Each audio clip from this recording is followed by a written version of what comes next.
Bonjour, c'est Fabien. Dans cette vidéo, nous allons voir comment faire de l'inter-routage avec du matériel Cisco pour des VLAN.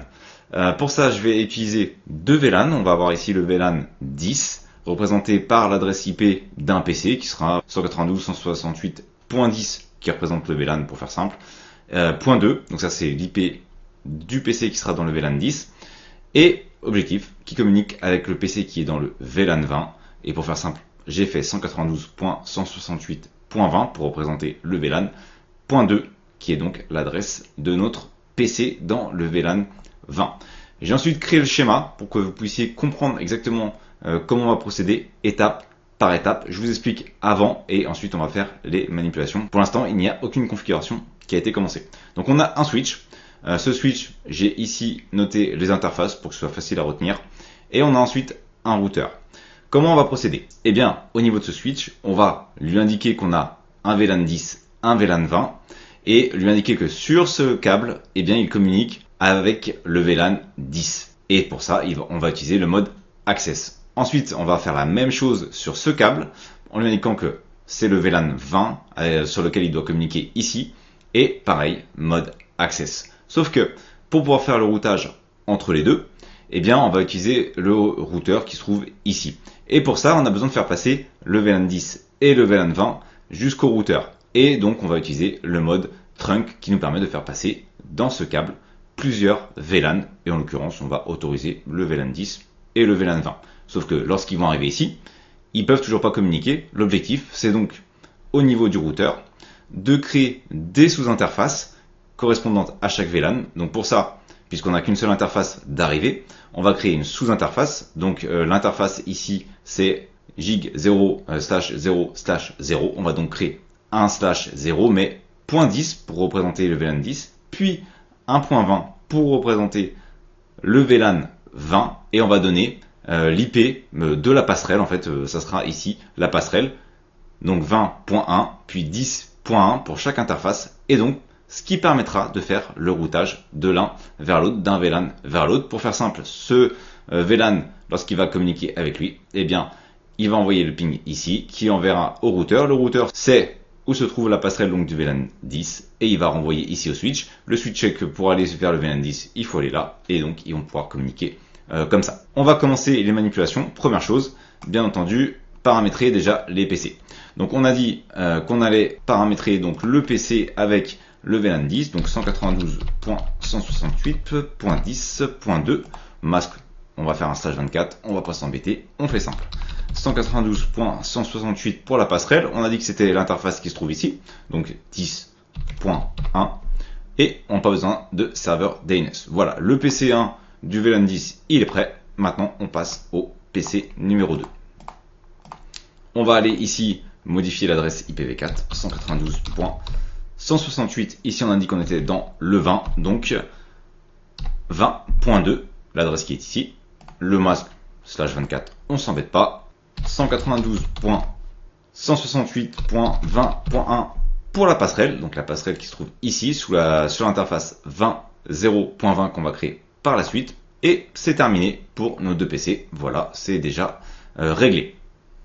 Maintenant, on va aller sur le routeur, on va lui activer l'interface gig 0/0/0 qui n'est pour le moment pas activée. Je ne vais pas m'embêter sur les configurations initiales. Hop, je vais indiquer non et on va commencer la manipulation. Donc on va passer en mode de configuration et on va lui dire que pour l'interface qui est donc gig 0/0/0, eh bien c'est le bon moment pour nous l'activer. Voilà, donc elle vient de passer en vert, on patiente, elle va commencer sa communication avec le switch, et nous, on va pouvoir aller sur le switch pendant qu'il commence sa communication, donc ça va passer en vert sous peu. Je vais aller sur le switch qui se trouve ici, et je vais, au niveau de ce switch, passer...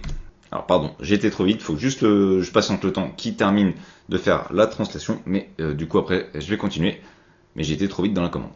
En attendant, hop, on peut faire un petit test. On va aller essayer de faire un ping vers notre PC du VLAN 10. En toute logique, ça ne va pas fonctionner, ce qui est tout à fait normal. Hop, on a dit qu'on allait faire 10.2. Donc on tente un ping. Pour l'instant, ça ne fonctionne pas. Tout à fait normal. On va retourner au niveau du switch, voilà, il a fini. Hop, je vais donc essayer de ne pas me tromper cette fois.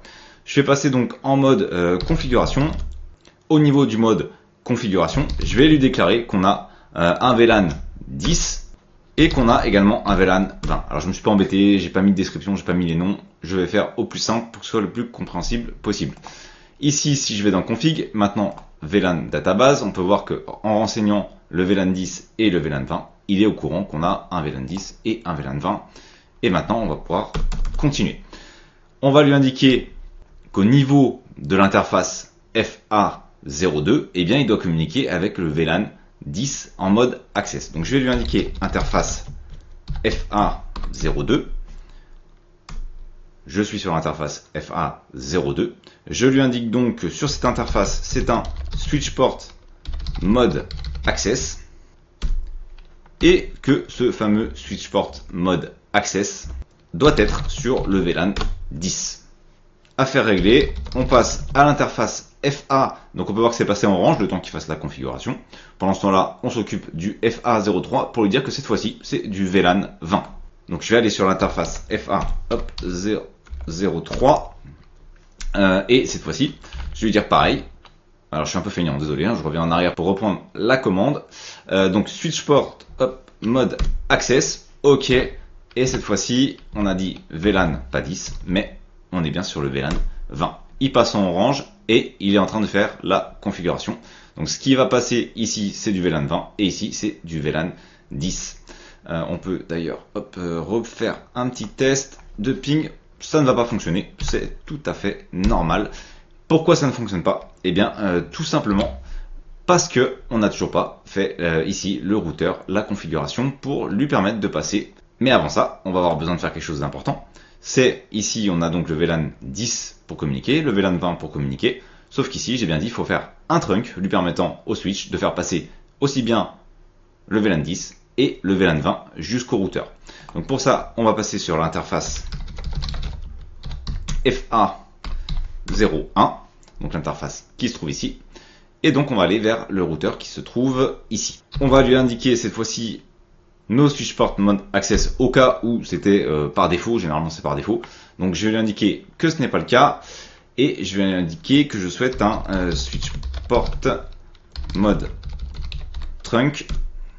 Voilà, donc il vient de faire la modification. On peut voir que c'est passé en orange et je vais lui indiquer que le switch port trunk, on va autoriser, donc autorisation des VLAN, on va dire le 10, le 20. Alors si jamais vous en avez par exemple le 10, 11, 12, 13, 14, 15, 16, vous mettez un tiret à la place, ça fait de 10 à 20, et moi en l'occurrence comme j'ai que le 10 et le 20, je dis 10 et avec la virgule, le 2 second, ça devient 20. Donc 10 et 20, si vous en avez plusieurs et que vous avez une plage, eh bien vous utilisez le tiret.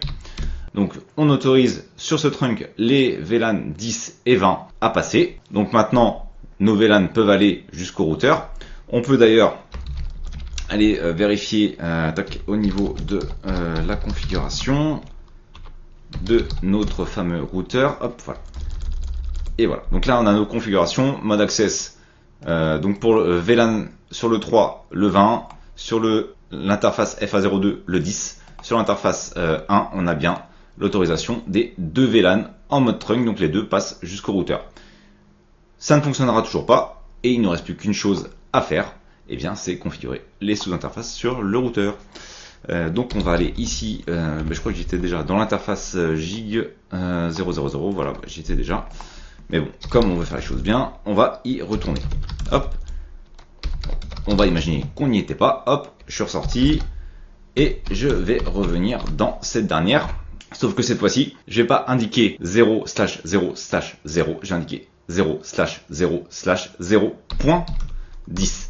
Donc ça va me créer une sous-interface que je vais devoir encapsuler. Et pour encapsuler cette sous-interface, on va faire encapsulation dot oneQ. Donc ici c'est un 1. Alors on peut croire que c'est un L, mais en fait c'est un 1. Donc c'est DOT1Q en majuscule, le Q.